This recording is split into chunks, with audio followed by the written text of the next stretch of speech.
या thank you बेटा, thank you. Ma'am आज कम लोग आए बहुत।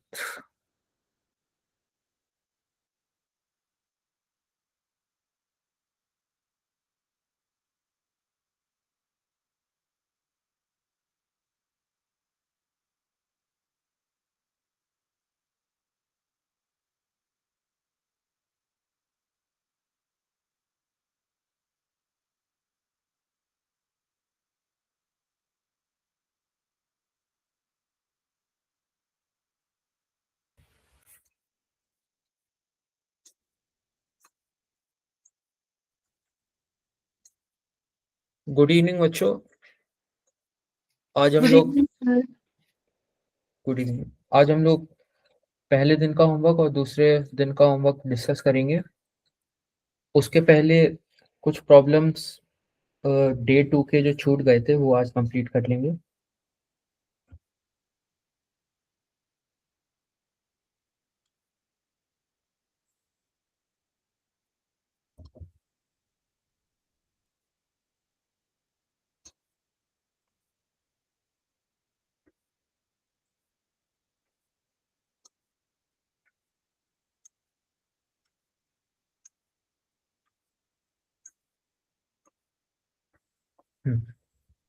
ये 7th क्वेश्चन हम लोगों ने छोड़ दिया था उस दिन, इसको आज करते हैं।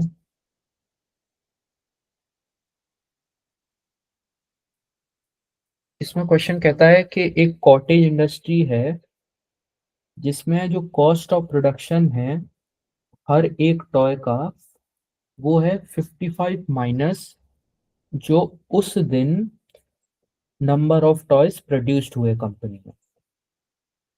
तो हम लोगों से पूछा गया है कि एक दिन है जिस दिन जो टोटल कॉस्ट ऑफ प्रोडक्शन आया वो 750 रुपये 750 रुपीज आया। तो हम लोगों को नंबर ऑफ टॉयज बताने हैं कि उस दिन कितने बने थे। तो मान लेते हैं कि उस दिन जो नंबर ऑफ टॉयज प्रोड्यूस्ड हुए थे वो एक्स थे। तो हर एक टॉय का प्राइस उस दिन कितना होगा? 55 माइनस एक्स, इतना होगा हर एक ईच टॉय का। और टोटल कितने टॉय हैं? एक्स।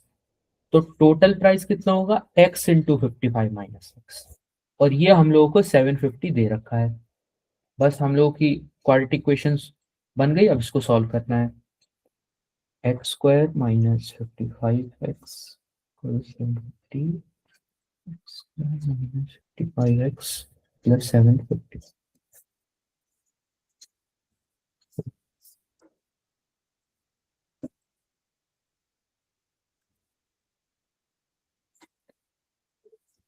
तो इसका आंसर हो जाएगा बी। समझ आया? Yes sir.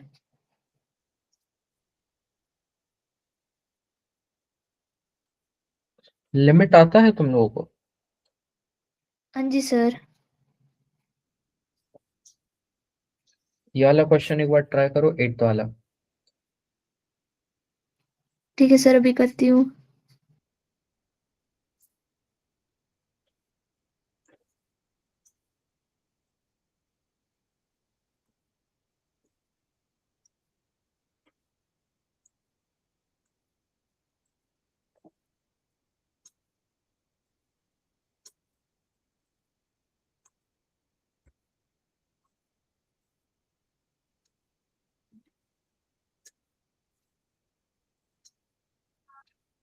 Good evening, ma'am. Good evening, sir. Good evening, good evening.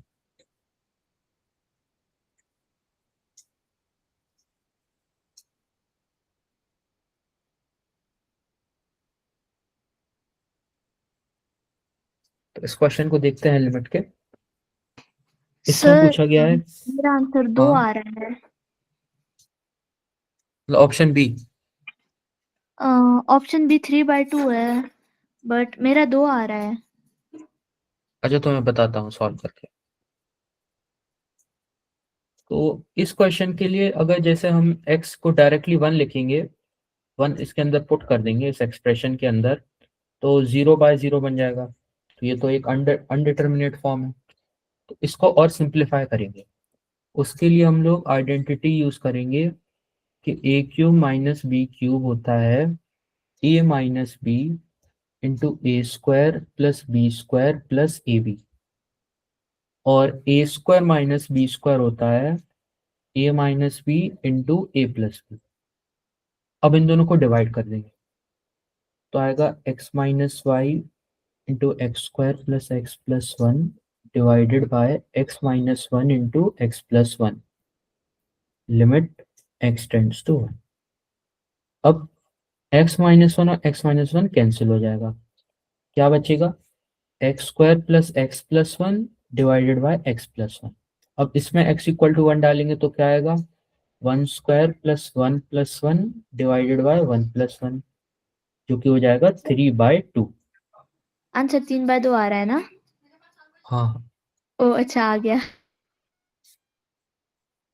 इसका आंसर हो जाएगा बी। समझ आया? हाँ जी सर।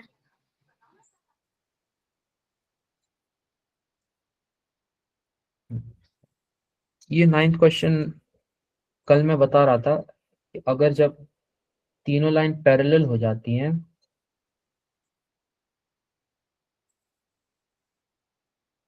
नहीं ये अलग है, इसमें हम लोग को क्या करना था कि इन दोनों के सॉल्यूशन निकालने थे, फिर इसमें चेक करना था। ये वाला क्वेश्चन हमने कल किया था,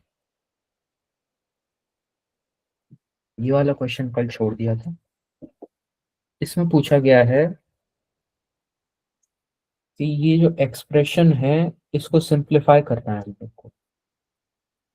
ये एक्सप्रेशन लिखा है n factorial divide by r factorial into n minus R factorial plus n factorial divided by r minus one factorial into n minus R plus one factorial. देखो ये जो चीज लिखी है ये एनसीआर है, ये तो हम लोग का एनसीआर का फॉर्मूला ही था। एनसीआर क्या होता है n factorial divided by r factorial into n minus R factorial, और ये लिखा है एनसीआर माइनस वन। इसको देखो ये n minus R plus one क्या है n माइनस और होल ब्रैकेट में r माइनस वन, तो ये है एनसीआर माइनस वन। मैंने जब एनसीआर पढ़ाया था तब मैंने बोला था कि ये जो आइडेंटिटी है इसको याद रखना कि NCR plus NCR minus one होता है n plus one C R. तो इस ये क्वेश्चन डायरेक्टली उसी पे बेस्ड है। इसमें NCR plus NCR minus one पूछा है, जो कि हो जाएगा n plus one C R, जो कि होता है n plus one factorial divide by R factorial into n plus one minus R factorial, option A. ये समझ में आया? हाँ जी सर।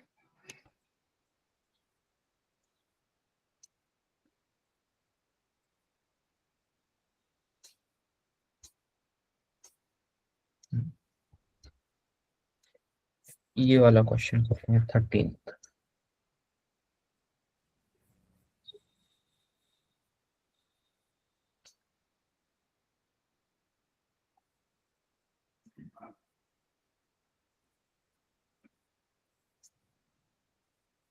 इसमें पूछा गया है modulus of z equal to iota plus one square by 3 minus 4 iota. तो मैंने बताया था कि अगर डिनोमिनेटर में कॉम्प्लेक्स नंबर हो तो उसको हम लोग पहले रियल में कन्वर्ट करने के लिए उसके कॉन्जुगेट से न्यूमरेटर में और डिनोमिनेटर में मल्टीप्लाई करनी। तो 3 माइनस 4 आयोटा का कॉन्जुगेट होगा 3 प्लस 4 आयोटा, तो इससे ऊपर नीचे मल्टीप्लाई कर देंगे।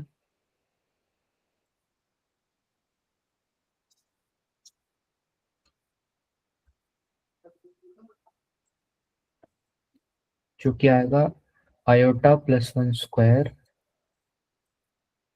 इसका एक सिंपल मेथड भी है, ये लॉन्ग है। क्या होता है कि अगर हमसे z का मॉड्यूलस पूछा है तो सिंपली मॉड z क्या होता है under root of A square plus B square, और हमसे अगर z1 इंटू Z2 का मॉड्यूलस पूछा है तो ये इक्वल होता है mod of Z1 into mod of Z2 पे। तो ये क्वेश्चन इसी आइडेंटिटी पे बेस्ड है। इसमें क्या है, Z iota plus 1 into iota plus 1 divided by 3 minus 4 iota. तो Z का मॉडुलस हो जाएगा modulus of iota plus 1 into modulus of iota plus 1 divided by modulus of 3 minus 4 iota, क्योंकि होगा आयोटा प्लस 1 का मॉडुलस क्या होगा, √2,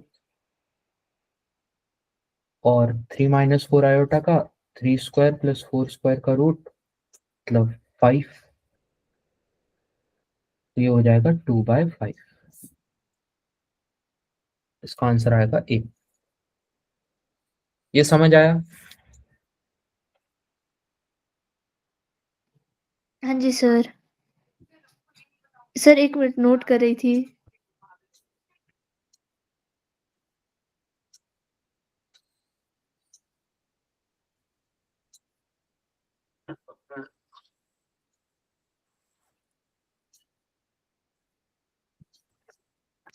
सर कर लिया।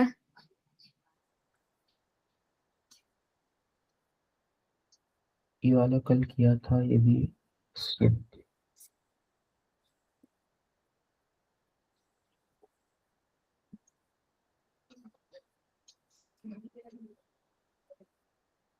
अब होमवर्क डिस्कस कर लेते हैं।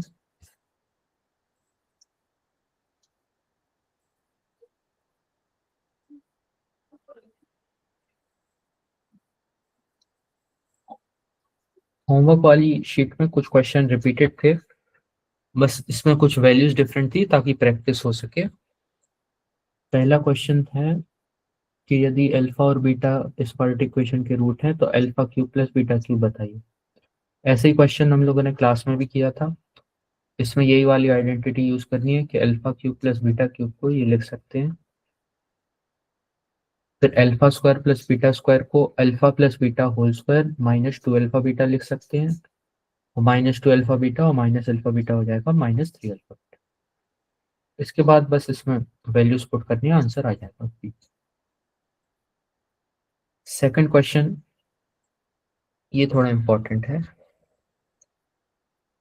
इसमें क्या है कि अगर कोई भी कॉम्प्लेक्स नंबर z है a प्लस बी आयोटा, तो उसका कंजुगेट हो जाएगा a माइनस बी आयोटा। और रियल पार्ट ऑफ z जो कि a होता है वो होता है z plus Z conjugate by 2, क्योंकि z क्या होगा a plus B iota, z conjugate a minus B iota. इन दोनों को जब ऐड करेंगे तो आएगा 2a, और 2a/2 क्या होगा a। और imaginary part of z p iota होता है z minus Z conjugate by 2। इसको भी चेक कर सकते हैं।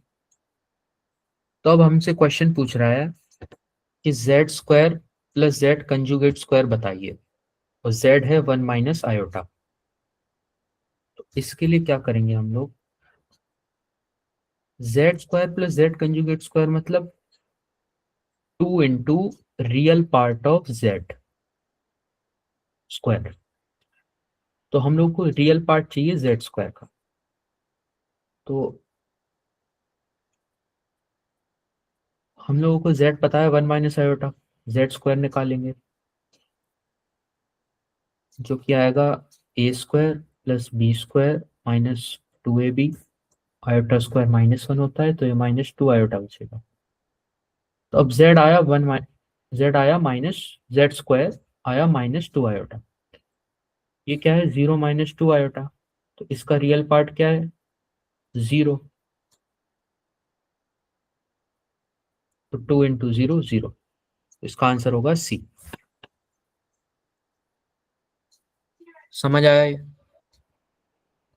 हाँ जी सर।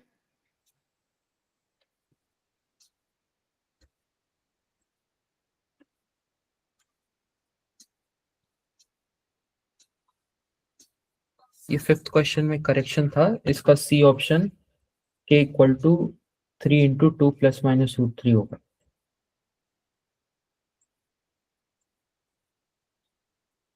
और ये क्वेश्चन में बस वही है कि डिस्क्रिमिनेंट जीरो करना है, क्योंकि इसमें बोला है कि के की वैल्यू बताओ जब रियल और इक्वल रूट्स हो। ये ऐसा क्वेश्चन हम लोगों ने क्लास में किया ही था। और ये इसका एक बार और रिवीजन कर लेते हैं वेवी कर्व मेथड का, जो मैंने कल कराया था। तो इसमें पहला स्टेप होता था कि जो हमको एक्सप्रेशन दिया है उसको फैक्टराइज करना। इसको फैक्टराइज करके क्या आएगा, x minus two into x minus five. अब इसके क्रिटिकल पॉइंट्स निकालना जो कि है 2 और 5। अब इसको नंबर लाइन में जब रिप्रेजेंट करेंगे तो 2 लेफ्ट में आएगा, 5 राइट में आएगा। अब राइट वाला साइन जो होगा वो मैंने बोला था कि प्लस होगा। उसके बाद जो रूट है 5, उसकी पावर अगर ऑड है तो फिर साइन चेंज करेंगे। यदि इवन होती, मान लो यहाँ 2 होता, तो हम साइन चेंज नहीं करते। तो अब जो कि इधर 1 है, ऑड है, तो हम साइन चेंज करेंगे, तो प्लस के बाद हो जाएगा माइनस। ऐसे 2 के साथ है, 2 की भी पावर इधर 1 है, तो इसके बाद भी साइन चेंज होगा, माइनस से प्लस। अब हमसे पूछा है कि इसका ग्रेटर इक्वल टू 0 कब होगा, ये बताओ x। तो ग्रेटर इक्वल टू 0 मतलब हम लोग को पॉजिटिव वाला पार्ट चाहिए, ये वाला पार्ट। और क्योंकि इसमें इक्वल टू 0 भी है तो 2 भी आएगा अपने आंसर में और 5 भी। इसका आंसर होगा माइनस इन्फिनिटी से 2 यूनियन 5 टू इन्फिनिटी, ऑप्शन सी।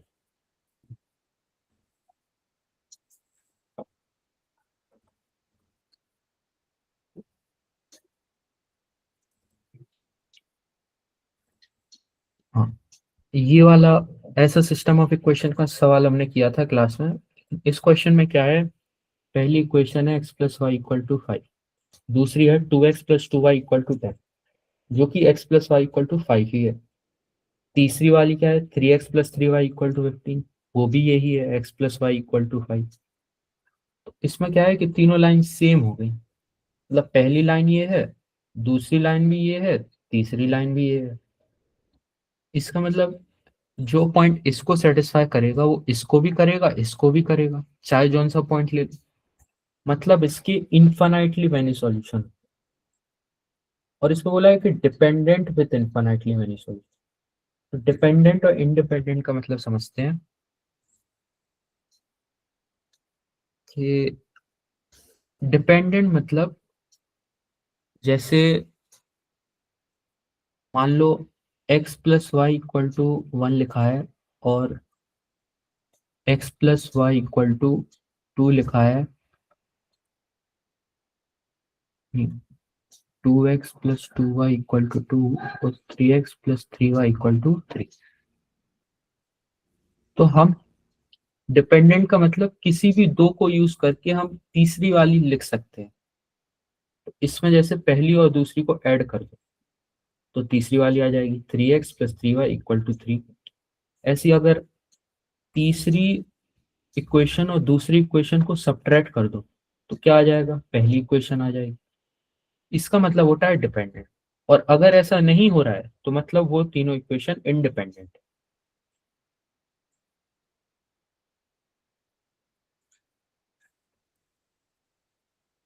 इस केस में तो ऐसा है ही कि अगर इन दोनों को सब्ट्रैक्ट कर देंगे तो ये पहली इक्वेशन आ जाएगी, ऐसी इन दोनों को ऐड कर देंगे तो ये तीसरी इक्वेशन आ जाएगी। इसका मतलब ये डिपेंडेंट है और इनके इनफाइनाइटली मैनी सॉल्यूशंस।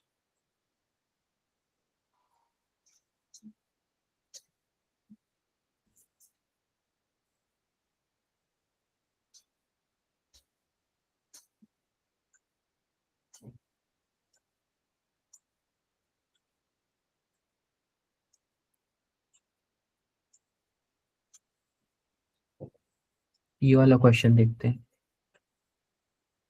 इसमें क्वेश्चन है कि expression a power 6 plus b power 6 को कैसे लिख सकते हैं हम लोग। तो इसको हम लोग ऑप्शन से भी कर सकते हैं। ए ऑप्शन देखते हैं, ए ऑप्शन क्या है, A square plus B square whole cube. तो ये तो नहीं हो सकता क्योंकि इसमें इसके अलावा भी और टर्म्स आएंगे, तो ए रिजेक्ट हो गया। बी अभी बाद में देखेंगे। सी वाला देखते हैं, सी वाला क्या है, A cube plus B cube का स्क्वायर। तो ये क्या होगा, A power 6 plus B power 6 plus 2 A cube B cube. इसमें भी एक्स्ट्रा आ गया। और डी वाला क्या है, ए प्लस बी की पावर 6, इसमें भी ए पावर 6 आएगा, बी पावर 6 आएगा, और इसके अलावा भी और टर्म्स आएंगे। तो ए सी डी नहीं हो सकता, तो बी होगा। इसको अगर सॉल्व करना है तो भी बहुत आसान है। हम लोगों को पता है कि ए प्लस बी का क्यूब क्या होता है, A cube plus B cube plus 3ab into A plus B. अब ए की जगह ए स्क्वायर डाल दीजिए और बी की जगह बी स्क्वायर। क्या आ जाएगा, A square plus B square whole cube equal to A power 6 plus B power 6 plus 3a square B square into A square plus B square. इसको लेफ्ट साइड लेके आएंगे तो अपना बी ऑप्शन आंसर बन जाएगा।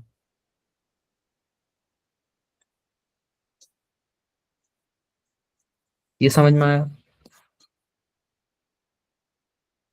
Yes sir.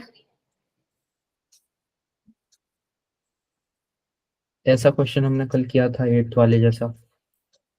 अगर mod x less than के है तो इसके सॉल्यूशन होंगे x माइनस के से k।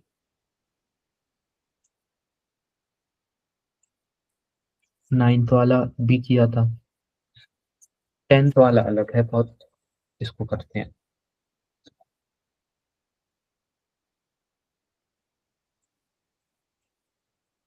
इसमें पहले एक चीज ये तुम लोग को पता होगी शायद, कि अगर हमें रूट्स दिए हों अल्फा और बीटा, और हमसे पूछा हो कि वो क्वाड्रेटिक इक्वेशन बताओ जिसके ये दोनों रूट्स होंगे, तो उसके लिए हम लोग क्या करते हैं कि जो x square minus alpha plus beta x plus alpha beta, ये जो इक्वेशन होती है इसके रूट्स अल्फा और बीटा हों। तो हम लोग को बस उल्टा करना है कि हम लोग को रूट्स दिए हैं, इक्वेशन बताना है। बस ये इक्वेशन हम आंसर दे देंगे।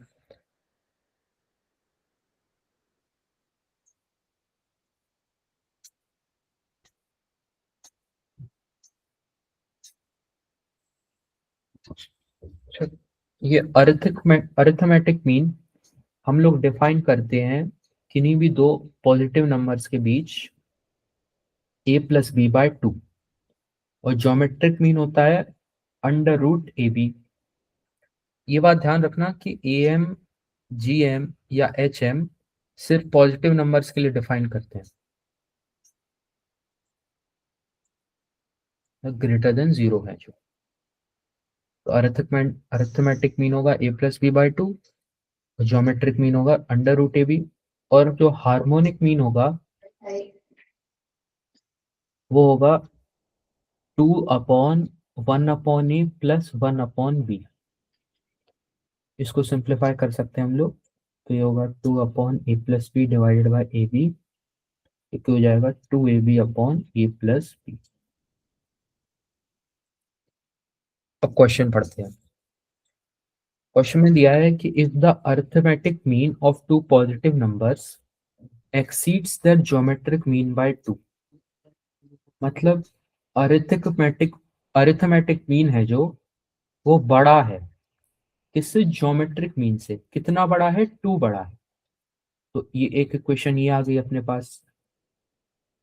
फिर क्या कहता है, and exceeds their harmonic mean by 18/5, मतलब अरिथमेटिक मीन है जो वो बड़ा है हार्मोनिक मीन से। कितना बड़ा है, 18/5 बड़ा है। तो ये दूसरी क्वेश्चन आ गई। अब मुझसे ये पूछा है कि वो क्वाड्रेटिक इक्वेशन बताओ जिसके रूट्स ये दोनों नंबर हैं, मतलब ए और बी। तो एसेंशियली हम लोग को क्या चाहिए, ए प्लस बी और ए बी, तभी तो हम अपनी क्वाड्रेटिक इक्वेशन बता पाएंगे। X square minus A plus B X plus A B. तो मैं क्या करूंगा, ए प्लस बी को अल्फा मान लूंगा और ए बी को बीटा। इससे क्या होगा, ये इक्वेशन सिंप्लीफाई हो जाएगी। ये इक्वेशन क्या हो जाएगी,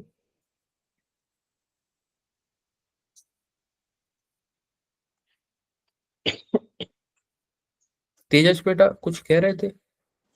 सर हार्मोनिक म्हणजे मग अच्छा अच्छा, अरिथमेटिक मीन और ज्योमेट्रिक मीन आता है? नाही सर। कौन सी क्लास में हो? 9 क्लास में।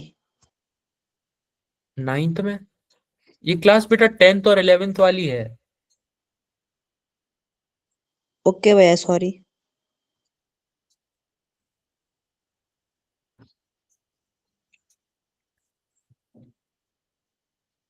सब बच्चे 10th और 11th के हैं ना, और जिन्होंने मैथमेटिक्स ट्रैक चूज किया है। Sir. Yes, sir. ठीक है, ठीक है। निखिल बेटा अपना माइक बंद कर लो।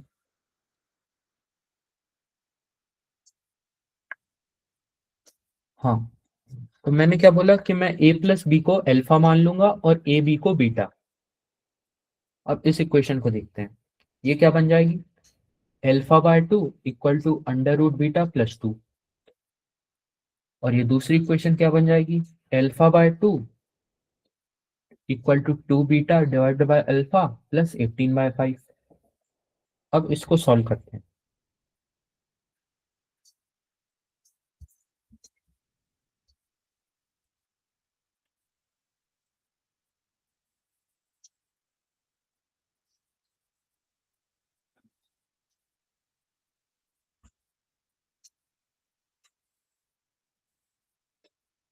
देखो, हम पहली को देखते हैं।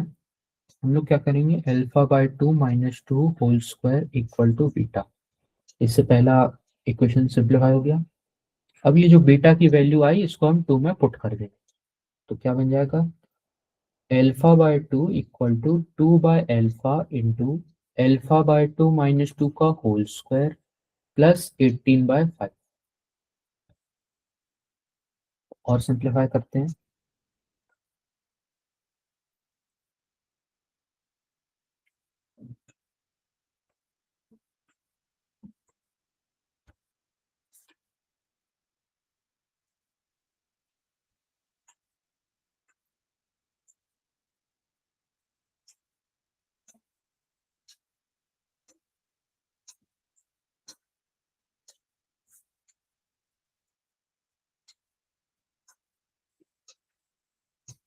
इस 4 बाय अल्फा को अंदर मल्टीप्लाई कर दूंगा मैं ब्रैकेट के अंदर, तो ये हो जाएगा alpha minus 8 plus 16 bye alpha plus 18/5। ये अल्फा से ये अल्फा कैंसिल।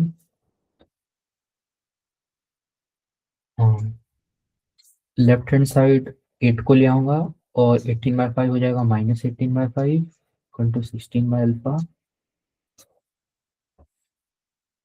ये हो जाएगा 5 8 माइनस 18/5 इक्वल टू 16/अल्फा। तो अल्फा हो जाएगा 80/40 माइनस 18 होगा 22।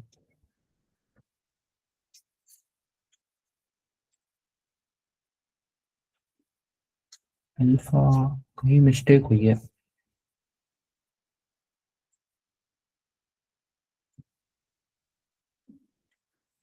यहाँ तक सही किया था। अल्फा बाय 2 क्या था? 2 by alpha into beta. Beta क्या है? Alpha by 2 minus 2 whole square plus 18/5 alpha by 2 equal to 2 by alpha into A square plus B square minus 2ab। ठीक है, ये भी ठीक है। अच्छा हाँ, जब यहाँ से 2 मैं इधर ले गया तब ये 18 में भी तो 2 से मल्टीप्लाई होगा। ये हो जाएगा 18 की जगह 36।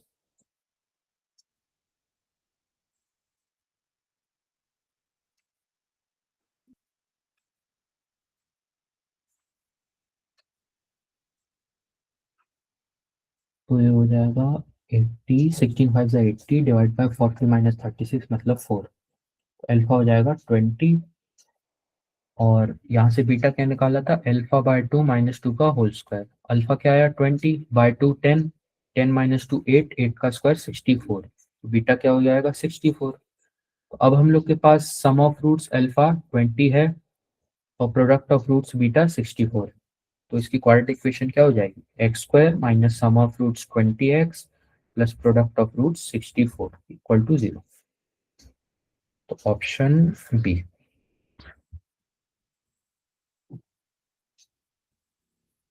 ये समझ में आया? Yes sir.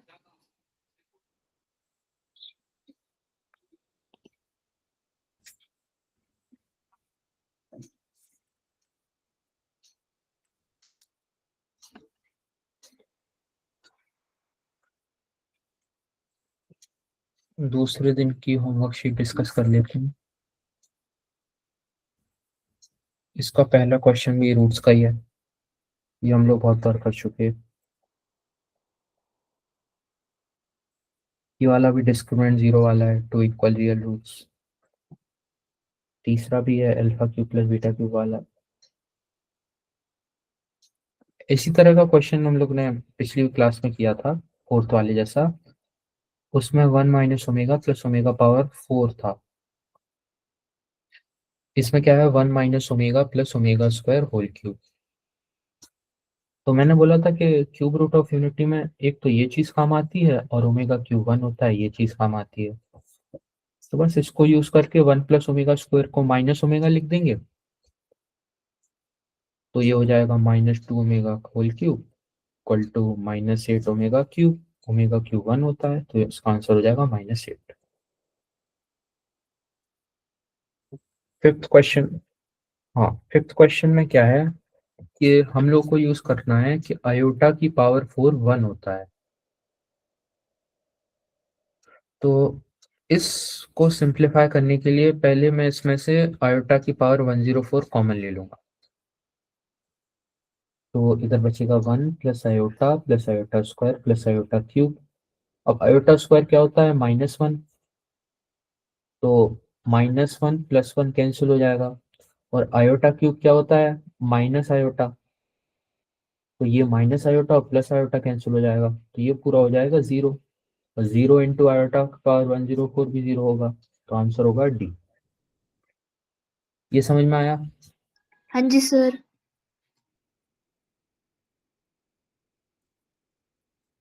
ये 7th वाला क्वेश्चन भी किया था, 8th 9th 10th। हाँ, 10th जैसा हम लोग ने क्वेश्चन किया था, उसमें यहाँ क्यूबिक पॉलिनोमियल था। ये इसमें तो इजी है, जैसे मैंने बोला था कि ऐसा कुछ दिया हो तो हम लोग को क्या करना है, ये कॉम्प्लेक्स पार्ट को हटाना है। तो इसका बेस्ट मेथड है स्क्वायरिंग करना। जब तक स्क्वायर करते जाओ तब तक ये चीजें हट नहीं जाती। तो इसमें क्या करेंगे, x-1 स्क्वायर लिखेंगे, क्योंकि होगा √3 आयोटा स्क्वायर, हो जाएगा -3 ए स्क्वायर प्लस बी स्क्वायर। इससे डायरेक्टली ये 0 आ गया।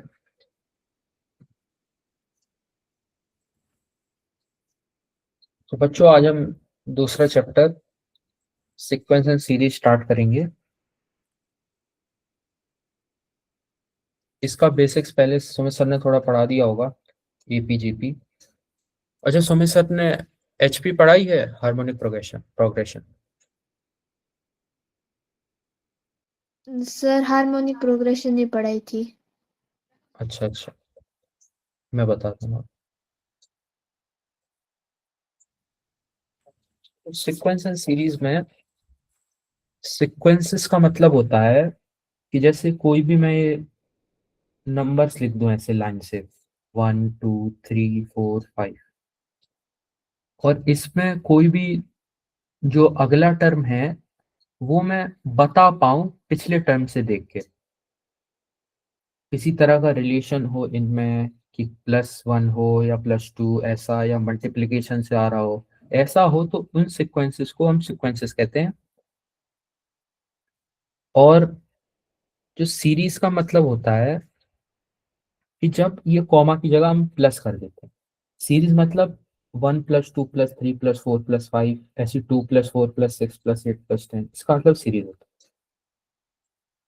तो सीक्वेंस एंड सीरीज चैप्टर का नाम समझ में आ गया। अब हम एपी का मैं बस फॉर्मूले बता देता हूँ और कुछ ट्रिक्स। तो जनरल टर्म होता है a + n - 1 × d, और सम होता है n/2 × 2a + n minus one into D.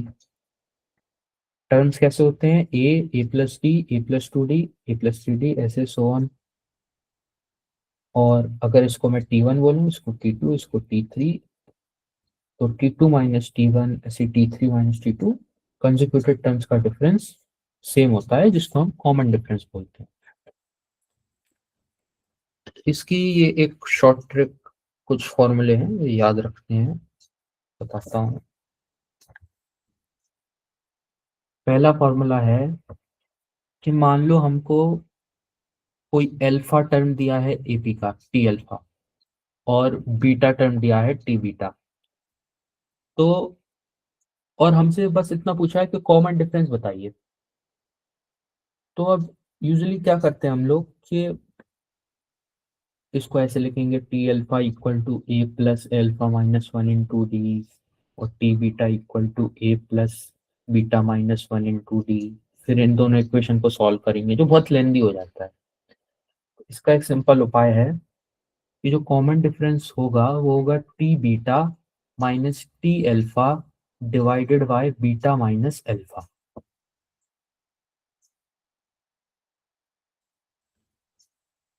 ये समझ आया? हाँ जी सर। इसको याद रखना, ये बहुत काम आएगा। अब जीपी का देख लेते हैं। जीपी का जनरल टर्म होता है ए इंटू आर की power N minus one, R होता है common ratio. Sum of N terms होता है ए इंटू आर की power N minus one divide by R minus one. वही ये सब बातें सुमित सर ने बता दी होगी। मुझे तो एक चीज ये बतानी है कि जैसे हम लोग ने एपी में लिखा, वैसे ही जीपी में क्या होता है कि अगर टी बीटा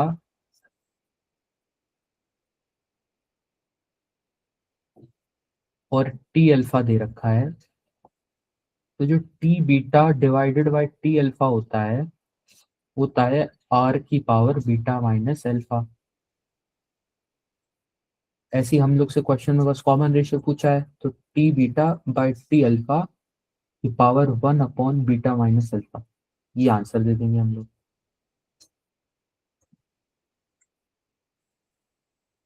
इतना समझ में आया? हाँ जी सर। इन्फिनिटी का सम का फॉर्मूला क्या होता है, A upon one minus R, infinite GP का। इसमें जो आर का मॉडुलस है वो वन से छोटा होना चाहिए, ये बात इंपॉर्टेंट है, इसको ध्यान रखना।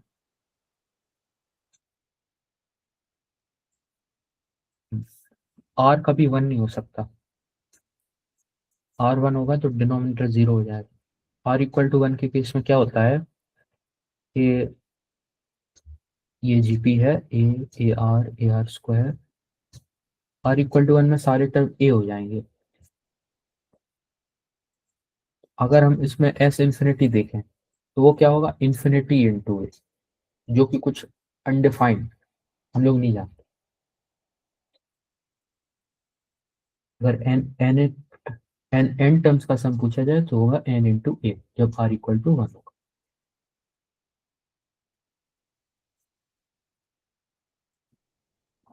अब जीपी के सम का एक प्रूफ देखते हैं, और ये जो प्रूफ टेक्निक में यूज करूंगा ये बहुत सारी सीरीज सॉल्व करने में काम आती है।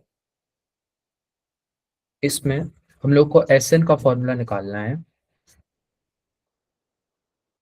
एस एन क्या होगा, A plus A R square up to A की power A into R power N minus. अब मैं क्या करूंगा, दोनों साइड आर से मल्टीप्लाई कर दूंगा, तो ये हो जाएगा R into S N equal to A R plus A R square plus A R cube, last वाला टर्म हो जाएगा ए आर पावर। अब क्या करूंगा मैं, इसको मैं इक्वेशन वन बोल रहा हूँ, इसको मैं टू। अब मैं वन में से टू को सब्ट्रैक्ट कर दूंगा, तो क्या बनेगा, लेफ्ट साइड में S N minus R S N equal to, ये देखो ये कैंसिल हो जाएंगे, ए आर से ए आर कैंसिल हो गया, ए आर स्क्वायर से ए आर स्क्वायर कैंसिल हो गया, ऐसे ही आगे से आके कैंसिल हो जाएंगे। इससे जो पिछला टर्म है वो कैंसिल होगा, इसका मतलब ये वाले टर्म से जो टर्म कैंसिल होगा वो इस टर्म का पिछला वाला टर्म होगा, A R power N minus ये वाला। तो फाइनली क्या बच जाएगा, इधर का ए और इसका ए आर पावर एन लिख लेते हैं, A minus A R power N. यहाँ एस एन कॉमन लेंगे, one minus R equal to A common लेंगे तो one minus R power N. इससे जीपी के सम का फॉर्मूला आ गया one minus R power N divided by one minus R. ये समझ में आया? Yes sir. अब हार्मोनिक प्रोग्रेशन समझ लेते हैं। हार्मोनिक प्रोग्रेशन होता है एपी का उल्टा। मतलब जैसे कोई एपी लिखी मैंने 2 4 6 8, तो ये एपी है जिसका कॉमन डिफरेंस 2 है। अगर मैं हर टर्म का रेसिप्रोकल ले लूं, मतलब 1/2 1/4 1/6 1/8, तो इस जो नई सीरीज नई सीक्वेंस बनी इसको मैं बोलूंगा हार्मोनिक प्रोग्रेशन। अगर कोई भी सीक्वेंस दे रखी हो, हमसे ये पूछा हो कि हार्मोनिक प्रोग्रेशन है कि नहीं, तो हम लोग क्या करेंगे, उनके टर्म्स को उल्टा कर लेंगे। जैसे 1/2 को 2 लिख देंगे, 1/4 को 4 6 8, फिर ये चेक कर लेंगे क्या ये एपी है। अगर ये एपी है तो जो ये है ये भी ये एचपी है। अगर ये एपी नहीं है तो ये एचपी नहीं है। बस इतना आसान होता है हार्मोनिक प्रोग्रेशन। इसका कभी सम नहीं पूछा जाएगा आप लोगों से, और ना ही हाँ जनरल टर्म पूछा जाएगा, तो उसके लिए हम लोग सॉल्व करते हैं क्वेश्चन के हिसाब से। इसका कोई जनरल फॉर्मूले नहीं रहते एन टर्म या सम ऑफ एन टर्म्स के।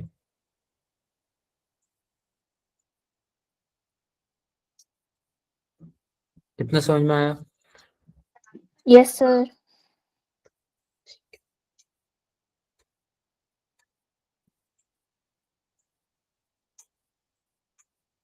मीन्स देख लेते हैं। मीन 3 प्रकार के होते हैं, अरिथमेटिक मीन, ज्योमेट्रिक मीन और हार्मोनिक मीन। इसके अलावा आरएमएस भी होता है, जिसका मतलब होता है रूट मीन स्क्वायर, जो कि सिलेबस में नहीं है लेकिन मैं थोड़ा बता दूंगा लास्ट में। तो हम लोग मीन सिर्फ पॉजिटिव नंबर्स के लिए डिफाइन करते हैं, ये बात ध्यान रखनी है हम लोग को। और हम लोग क्या करेंगे, केस बाय केस 2 नंबर के लिए समझेंगे और फिर उसको जनरलाइज करेंगे n नंबर्स के लिए, कि हमें अगर n नंबर्स का मीन लिखना है। तो अरिथमेटिक मीन देखते हैं, तो 2 नंबर का होता है a+b/2 और n नंबर्स का होगा a1+a2 up to so on till an divided by n। तो ऐसे लिख सकते हैं कि summation ai equal to 1 to n divided by n। Geometric mean देखते हैं। ज्योमेट्रिक मीन 2 नंबर का होगा √ab और n नंबर्स का होगा a1 into a2 into so on till an की पावर 1/n।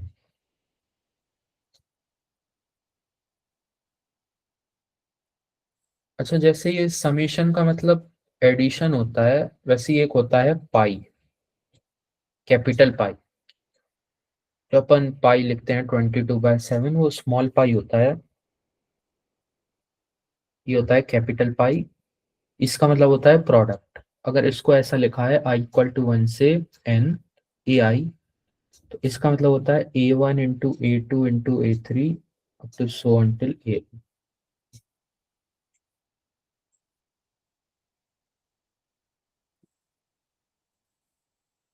ये समझ में आया? हाँ जी सर। तो इसको लिख सकते हैं pi of ai equal to 1 to n की पावर 1/n। अब हार्मोनिक मीन समझते हैं। हार्मोनिक मीन 2 नंबर के लिए ये तो रट लेना है कि 2ab upon a plus B होता है।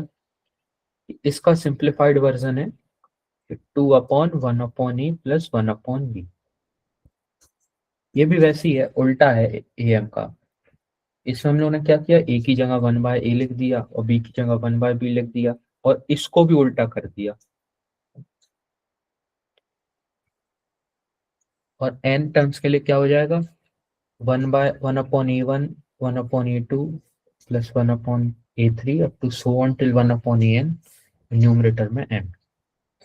इसको लिख सकते हैं n by summation 1/ai i equal to 1 to n।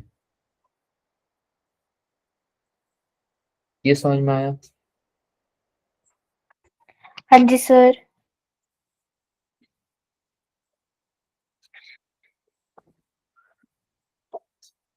हाँ, RMS भी बता देता हूं मैं।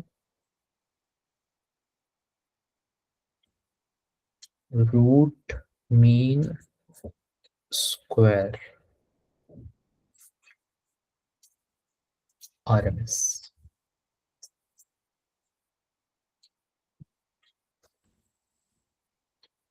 इसमें भी वैसे ही करेंगे हम लोग, पहले 2 नंबर्स के देखेंगे फिर एंड नंबर्स के।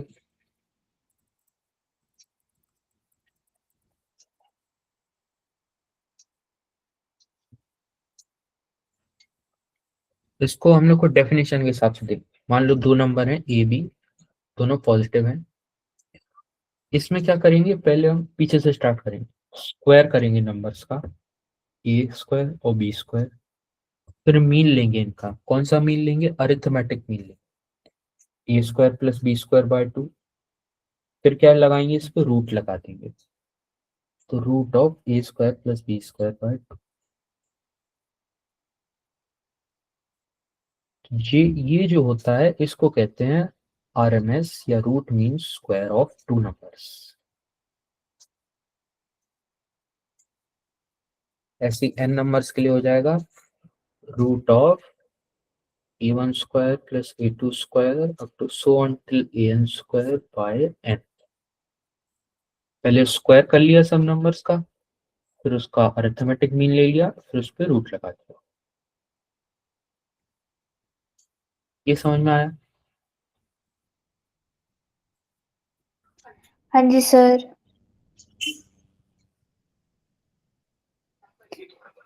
सर 1 मिनट, नोट करी थी।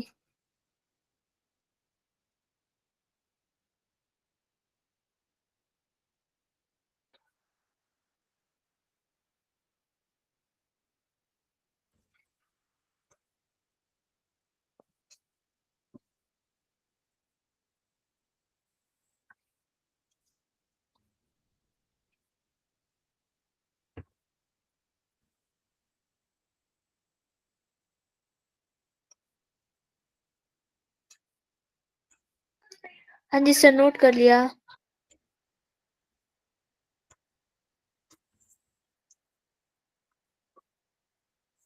इन्हीं की एक इनइक्वालिटी है AM GM HM और RMS की। ये जो RMS होता है वो सबसे बड़ा होता है, उसके बाद आता है AM,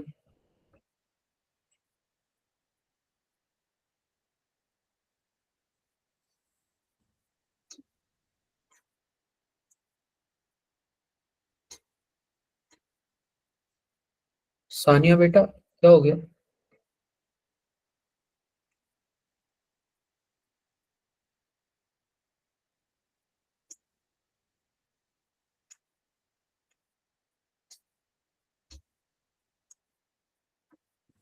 हाँ, तो इनइक्वालिटी ये है कि सबसे बड़ा होता है RMS, फिर होता है AM, फिर होता है GM, फिर होता है HM। तो under root of A square plus B square by 2 greater equal to a plus B by 2 greater equal to under root A B greater equal to 2ab upon a plus B.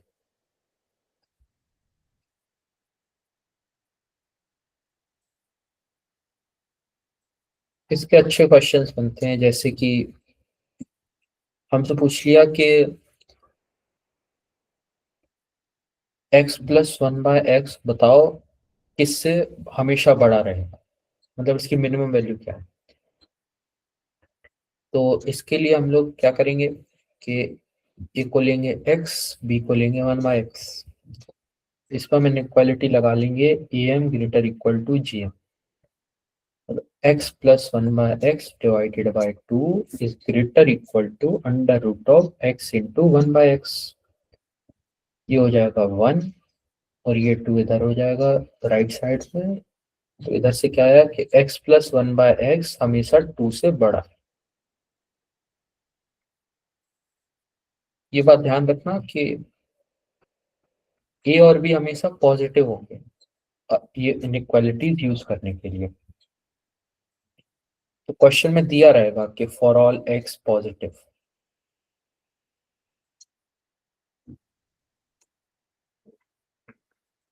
मान लो अगर दिया होता for all x negative, तो क्या करते, तो मैं a को ले लेता -x और b को ले लेता -1/x।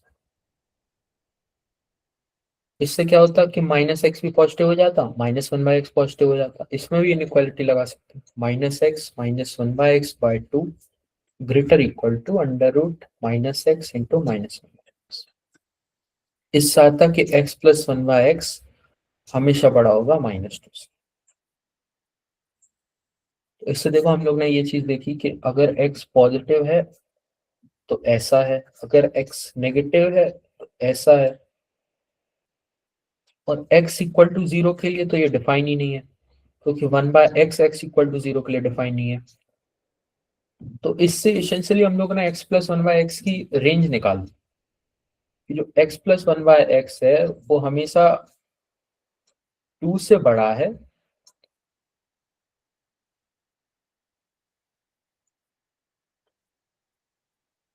हाँ -2 से बड़ा है। कहाँ तक? 2 तक। नहीं नहीं, इसमें कहीं दिक्कत है।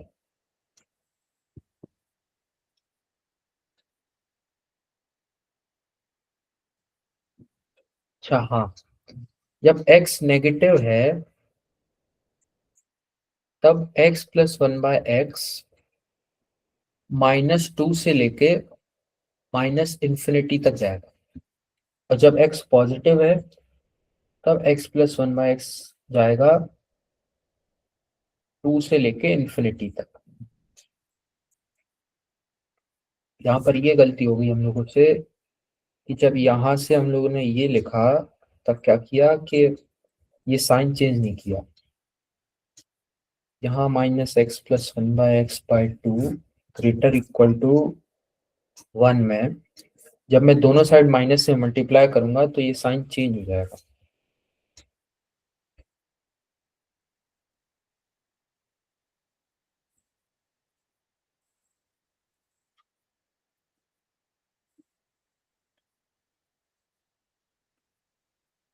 ये समझ में आया? Yes, sir.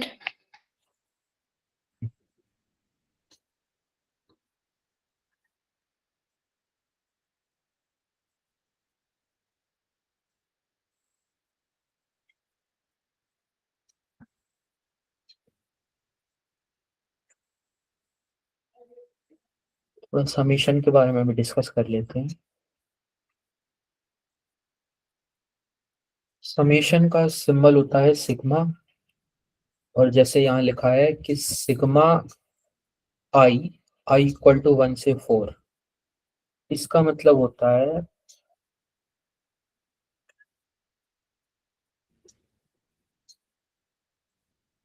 मैंने इस एग्जाम्पल में i लिया है, इसकी जगह कोई फंक्शन भी हो सकता है i का, जैसे i² या i³ या i² प्लस i³, ऐसा भी हो सकता है। तो इसमें क्या करना है हमको, एक एक करके 1 से लेके 4 तक i की वैल्यूज रखनी है और सबको ऐड करते जाना है। मतलब f(1) plus F of 2 plus F of 3 plus F of 4, जहां तक भी आई एंड हो रहा हो यहाँ। तो इस केस में क्या है आई सिंपली वही है जो यहाँ से दिया, मतलब 1 प्लस 2 प्लस 3 प्लस 4, इसलिए हो जाएगा 4 प्लस 3 7 प्लस 3 10। ऐसे ही जैसे 2i प्लस 1 हो तब क्या हो जाएगा, 2 into 1 plus 1 plus 2 into 2 plus 1 plus 2 into 3 plus 1 plus 2 into 4 plus 1।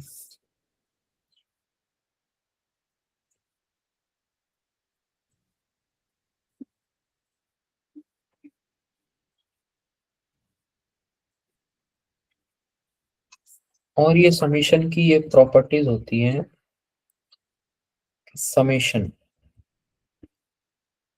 F of I है, आई इक्वल टू 1 से आई इक्वल टू n। अगर मैं एफ ऑफ आई को ब्रेक कर सकता हूँ f1 of I plus f2 of I, ऐसे मान लो 3 में ब्रेक कर दिया, जैसे I square plus I cube plus I power 4 है मेरा एफ ऑफ आई, तो मैंने इसको बोल दिया f1 ऑफ आई, इसको f2, इसको f3।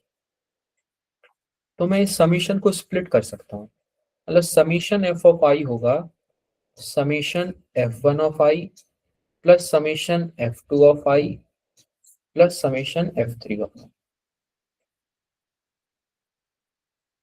इतना समझ में आया? Yes sir.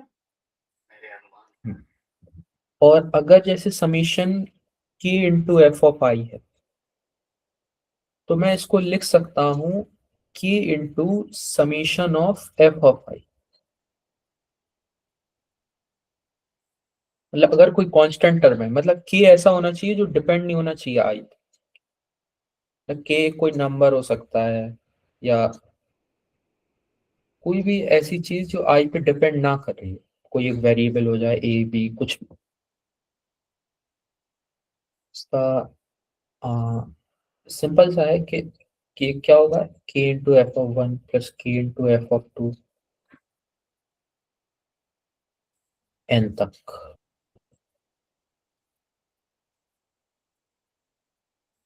तो इस पूरे में से k को कॉमन लिया तो अंदर बचा F of 1 plus F of 2।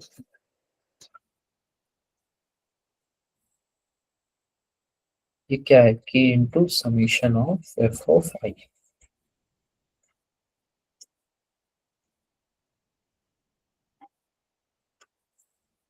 इसके अलावा कुछ फॉर्मूला हैं जिनको याद करने हैं।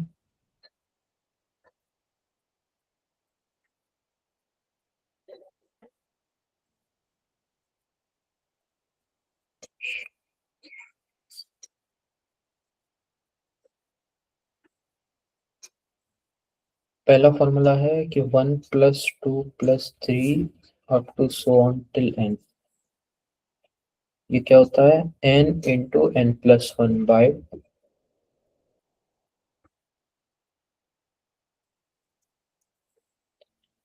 दूसरा फॉर्मूला है 1 square plus 2 square plus 3 square plus so on till n square, ये होता है n into n plus 1 into 2n plus 1 by 6।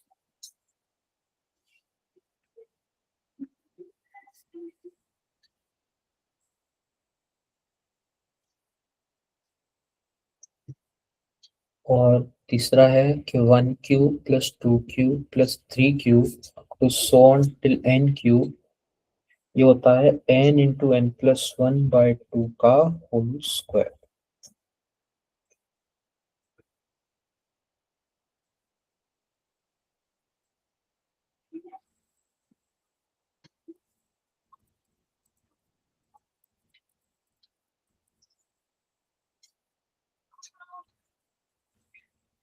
सोचो ये तीनों फॉर्मूले याद रखना। इसको मैं समेशन n क्यूब लिख सकता, समेशन i क्यूब लिख सकता हूँ, इसको समेशन i स्क्वायर और इसको समेशन i। अब इससे हम बहुत सारी चीजें कर सकते हैं। जैसे मान लो हमको अरिथमेटिक प्रोग्रेशन का सम फाइंड आउट करना है। हम लोग को पता है कि जो जनरल टर्म होता है वो होता है a plus N minus one into D. हमको क्या चाहिए? Summation T N. अब देखते हैं, summation a plus N D minus D.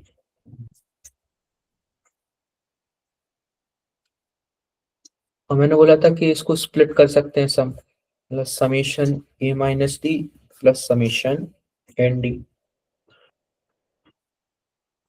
अगर कोई भी जो कांस्टेंट टर्म्स हैं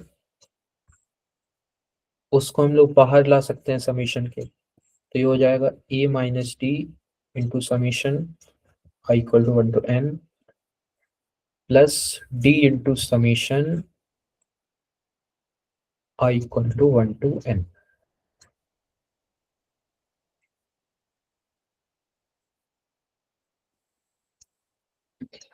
अब इसका फॉर्मूला हम लोग ने ऊपर पढ़ा, n into N plus one by to.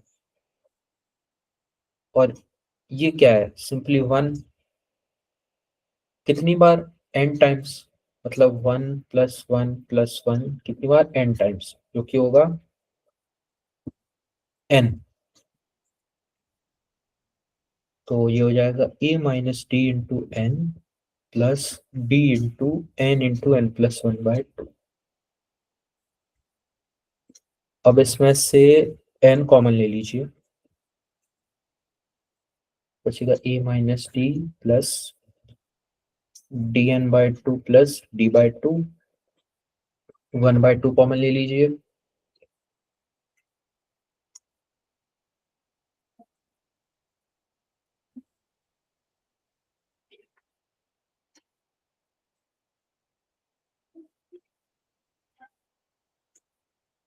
ये माइनस डी और प्लस डी बाय टू हो जाएगा minus D by two plus D by two into N. इसको लिख सकते हैं a plus D by two into N minus one. इसको लिख सकते हैं two A plus N minus one into D by two, जो कि अपना AP का फॉर्मूला होता है सम का।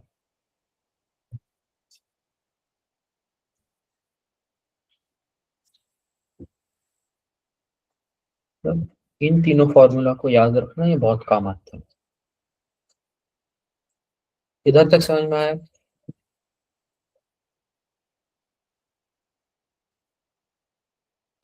Yes, sir.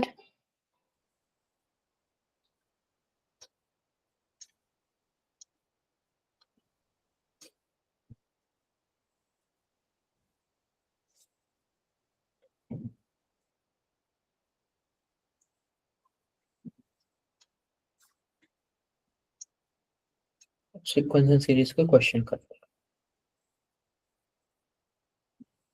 ये वाला क्वेश्चन तो अभी किया हम लोगों ने, जो होमवर्क में था।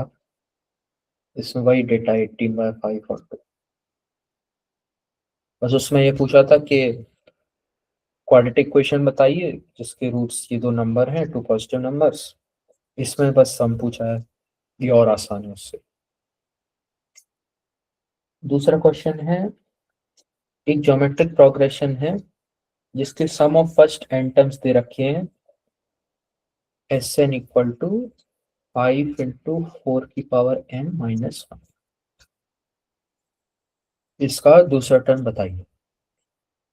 तो जो an होता है वो होता है Sn माइनस वन, क्योंकि हो जाएगा 5 इंटू 4 की power n minus one minus 5 into 4 की पावर n माइनस वन।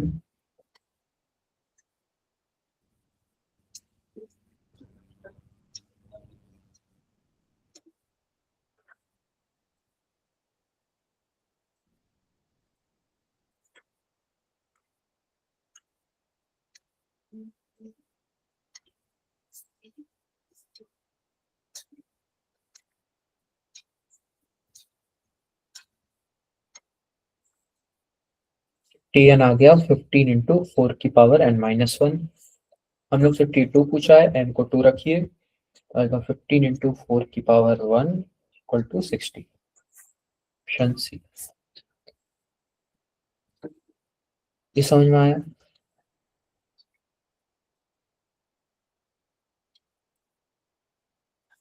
बच्चों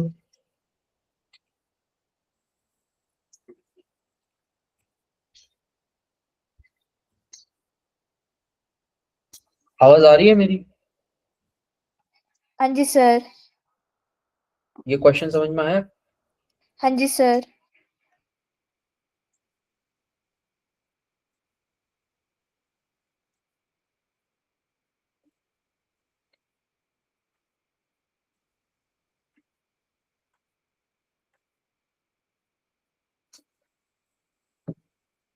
अगला क्वेश्चन देखते हैं।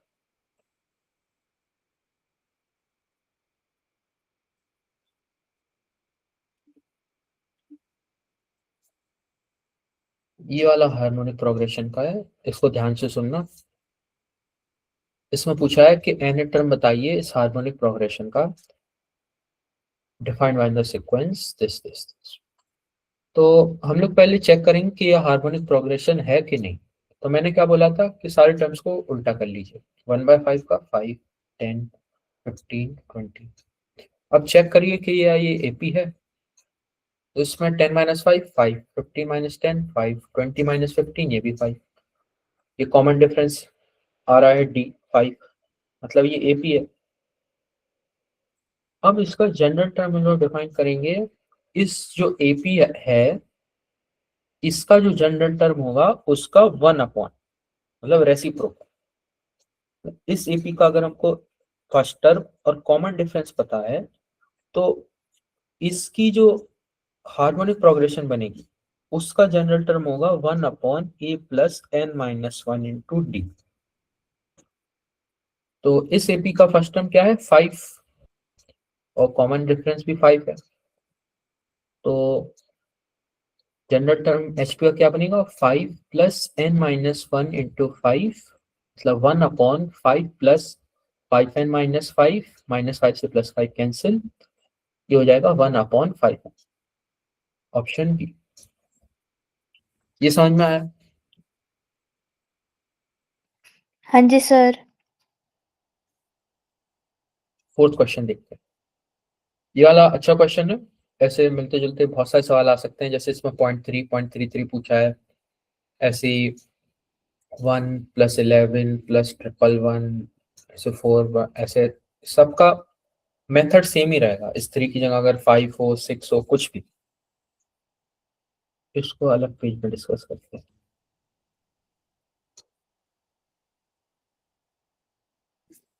हमसे क्वेश्चन पूछा है कि इस सीक्वेंस का सम बताइए। 0.3 + 0.33 + 0.333। ये हम देख सकते हैं, ये ना तो ये एपी है ना तो ये जीपी है। तो इसमें सबसे पहला काम करना है कि जो भी ये हो, इस केस में 3 है, इसको कॉमन ले लेना है। तो ये हो जाएगा 3 इंटू 0.1 + 0.11 + 0.111। अब क्या करना है? 9 से मल्टीप्लाई और डिवाइड करना है। तो ये हो जाएगा 3/9, और अंदर 9 से मल्टीप्लाई करेंगे तो हो जाएगा 0.9 + 0.99 + 0.999। ठीक है। अब क्या करना है? इस 0.9 को हम लिख सकते हैं 1 - 0.1, प्लस 0.99 को लिख सकते हैं 1 - 0.01, प्लस 0.999 को लिख सकते हैं 1 - 0.001। ठीक है बच्चों। अब हम लोग से n टर्म्स का सम पूछा था, तो ऐसे n टर्म्स होंगे। तो ये जो 1 है ये कितनी बार आएगा? n बार। तो ये जाएगा 3/9। 3/9 को मैं 1/3 लिखूंगा। ये जाएगा n - 0.1 + 0.01 प्लस 0.001। अब ये देखो कि ये जो सीक्वेंस बनी सीरीज, ये एक जीपी है जिसका कॉमन रेशियो है 0.1। इसको जब 0.1 से मल्टीप्लाई करेंगे तो बनेगा 0.01, जब इसको 0.1 से मल्टीप्लाई करेंगे तो बनेगा 0.001। तो इसका तो हमें सम पता है कि होता है a into R power n minus 1 divide by R minus 1। यहाँ r है 0.1 और a क्या है 0.1। 0.1 into 0.1 power n minus 1 divided by 0.1 minus 1। तो इसको लिख लेते हैं 1/3 n माइनस 0.1 माइनस 1 कितना होगा 0.9। ये पॉइंट से ये पॉइंट गया, बचा 0.1 माइनस 0.9 होगा। तो बचेगा 1 minus 0.1 power n divided bye 9। ये अपना आंसर है।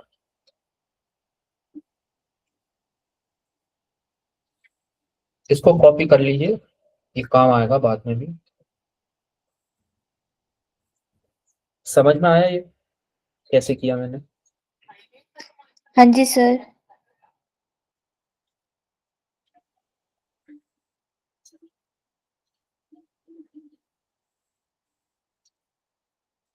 इसके मिलते जुलते ऐसे क्वेश्चन हो सकते हैं कि 1 प्लस 1 1 प्लस 1 1 1 ऐसे बताइए।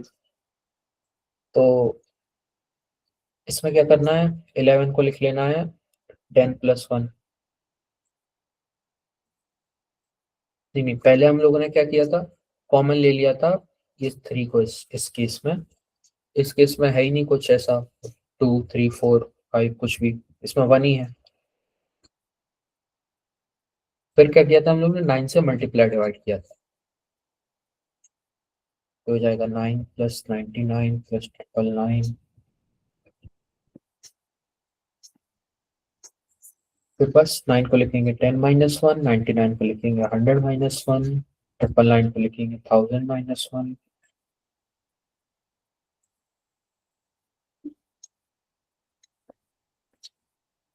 ये अपनी एक जीपी बन जाएगी और एक तो अपना डायरेक्ट सम है 1 का n टाइम्स।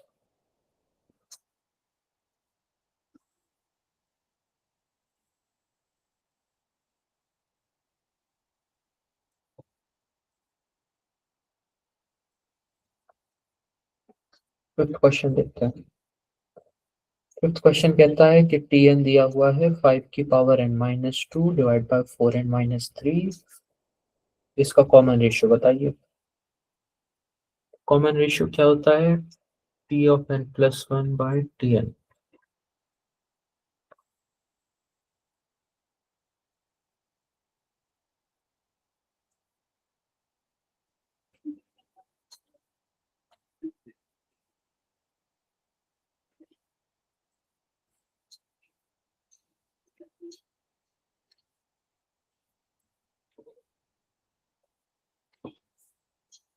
ये इजी क्वेश्चन था।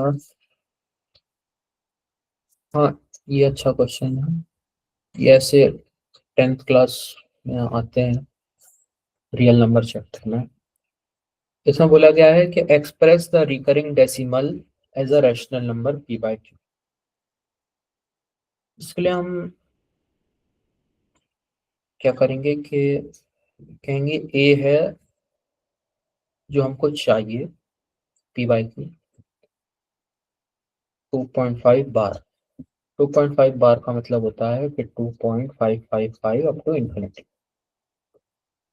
अब मैं 10 से दोनों साइड मल्टीप्लाई कर दूंगा, तो ये हो जाएगा 25.5 बार। अब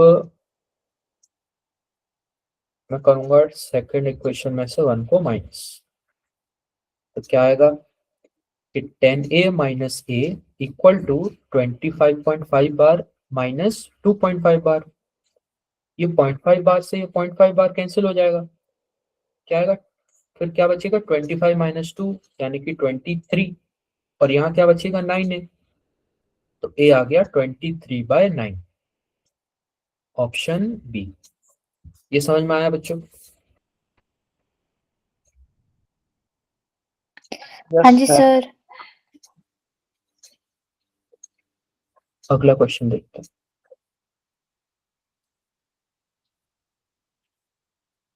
मैंने जब एपी का बता रहा था थोड़ी थ्योरी, उसमें मैंने बोला था कि अगर हमको टी अल्फा और टी बीटा दिए हों और कॉमन डिफरेंस सिर्फ पूछा हो, तो उसके लिए हम क्या करेंगे कि T beta minus T alpha by beta minus alpha, इस फॉर्मूले को यूज करेंगे। ये बहुत यूजफुल रहता है।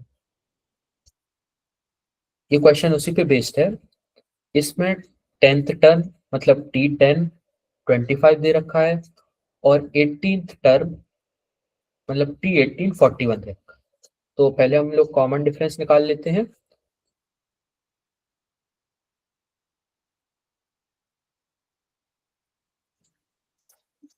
क्योंकि होगा T18 minus T10 bye 18 minus 10, मतलब T18 है 41 माइनस 25 बाय 18 माइनस 10 8, ये होगा 40 माइनस 24 20 16 बाय 8, 8 टू द 16। तो हम लोग कॉमन डिफरेंस पता चल गया 2। अब हमसे T38 पूछा है। इसका अब क्या करेंगे कि यूजुअली के हम T10 को लिखेंगे a plus 2 into n minus 1, फिर इसमें T10 रख के e निकालेंगे। फिर अब जब e और d आ गया तो डायरेक्टली निकाल लेंगे 38 तक। लेकिन इसमें भी हम ये वाला फॉर्मूला यूज कर सकते हैं कि जो T38 minus T18 bye 38 minus 18 होगा वो भी कॉमन डिफरेंस होगा, क्योंकि 2 है। इसको लिखेंगे 38 माइनस 18 20, और T38 माइनस T18 का है 41। T38 हो जाएगा 2 इंटू 20 मतलब 40 प्लस 41 इक्वल्स 81, ऑप्शन। ये समझ में आया बच्चों? Yes sir. Yes sir. अगला क्वेश्चन है कि fifth term of a geometric progression is x, 8th term is y, 11th term is z। इसका मैंने बोला था कि T beta by T alpha की power 1 upon beta minus alpha होता है r कॉम्बिनेशन, बस।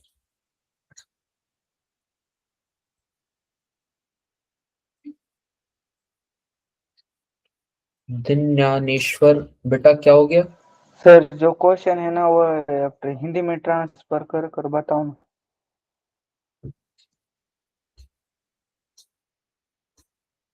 बेटा जो पेपर होगा तुम लोग का स्कॉलरशिप में, उसमें क्वेश्चन तो इंग्लिश में ही होगा।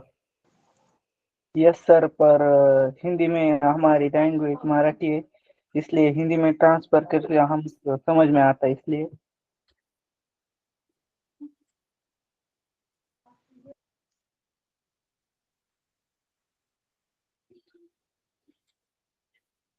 बेटा मैं पढ़ा तो हिंदी में ही रहा हूँ, बस क्वेश्चन इंग्लिश में है। Okay sir. हाँ, तो यहाँ हम लोग को फिफ्थ टर्म दे रखा है x, T5x, और 8 टर्म दे रखा है y, और 11 टर्म T11 दे रखा है z।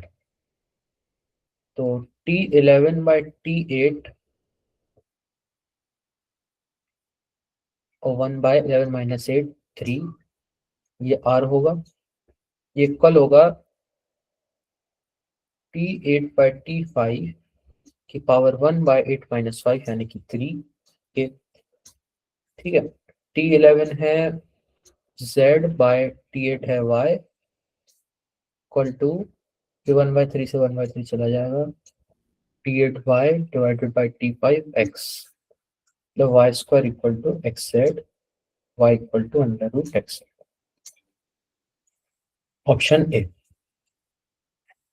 इतना समझ आया बच्चों?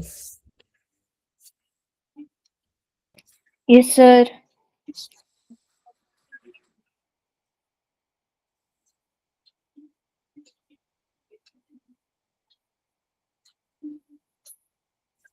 अगला क्वेश्चन देखते हैं। For a geometric progression, if the sum of first 3 terms is 16 and the sum of first 6 terms is 144, इसमें हम लोग को S3 और S6 दे रखा है। S6 क्या होगा? a into R power 6 minus 1 by R minus 1। S3 होगा a into R power 3 minus 1 by R minus. S6 दे रखा है 144, S3 दे रखा है 16। 16 9 जा 144। इन दोनों को हम लोग डिवाइड कर देंगे तो आएगा r की पावर 6 माइनस 1 बाय r की पावर 3 माइनस 1 इक्वल टू, इसको लिखेंगे 16 इंटू 9, 16 से 16 कैंसिल हो जाएगा, यहाँ 9 बचेगा। अब क्या हम लोग a square minus b square वाला फॉर्मूला लगाएंगे? ये r क्यूब का स्क्वायर है और ये 1 का स्क्वायर है, तो होगा a plus B into a minus B by r की पावर 3 माइनस 1 इक्वल टू 9। ये कैंसिल हो जाएगा, बचेगा r cube plus 1 equal to 9, r cube 8 है, r 2 है। हम लोग का कॉमन रेशियो आ गया 2, ऑप्शन बी। ये क्वेश्चन समझ में आया? Yes sir.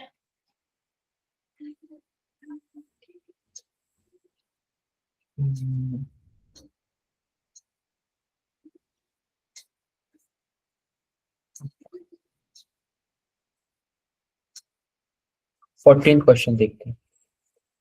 14 क्वेश्चन समीशन का है, r equal to 1 to n of 8r minus 7। हमसे पूछा गया है समीशन 8r माइनस 7। इसमें मैंने बोला था कि समीशन को स्प्लिट कर सकते हैं, तो ये हो जाएगा summation 8r minus summation 7 into summation 1, r equal to 1 to n, r equal to 1 to summation r का फॉर्मूला बताया था मैंने, n into n plus 1 by 2 minus 7 into summation 1 क्या होगा? 1 से लेकर n 1 हो जाएगा n। समीशन 1 का मतलब होता है 1 प्लस 1 ऐसे n टाइम्स, जो कि होगा 1 इंटू n यानी कि n। अब इसमें से n कॉमन ले लेंगे, ये 2 4 जा 8, क्या बचा 4n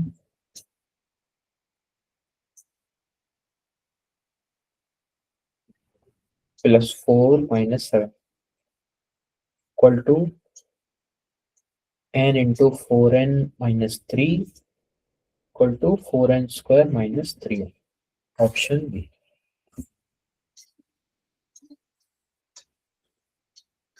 ये समझ में आया? Yes sir.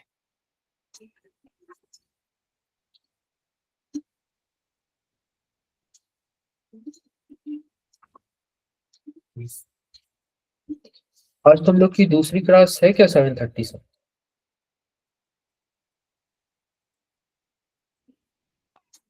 नहीं सर। ठीक है, तो मैं ये वाला क्वेश्चन करके फिर छोड़ दूंगा, ठीक है। 11 क्वेश्चन देखते हैं। इसमें बोला है कि the smallest angle of a triangle whose angles are in arithmetic progression is 40 degree, find the largest angle. तो मान लो कि एक ट्राइंगल है जिसके एंगल ए बी और सी है।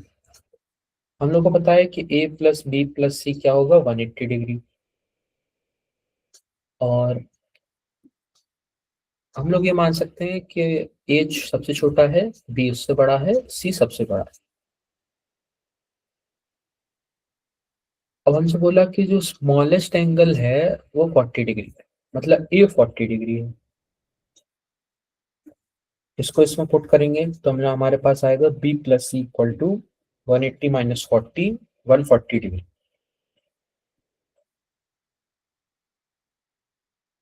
और क्या बताया हम लोग को कि अरिथमेटिक प्रोग्रेशन में है एंगल्स, मतलब a अगर 40 है तो b होगा 40 प्लस डी, c होगा 40 प्लस 2d।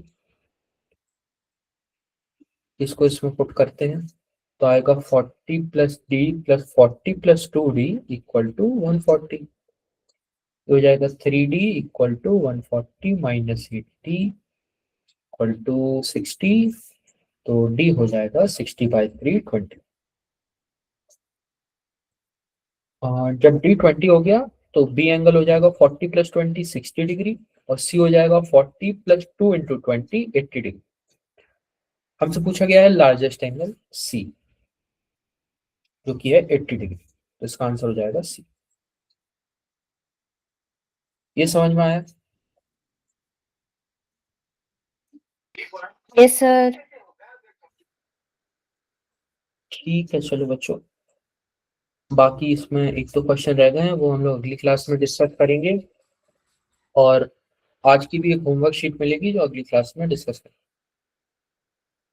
Thank you. ठीक है सर, थैंक यू।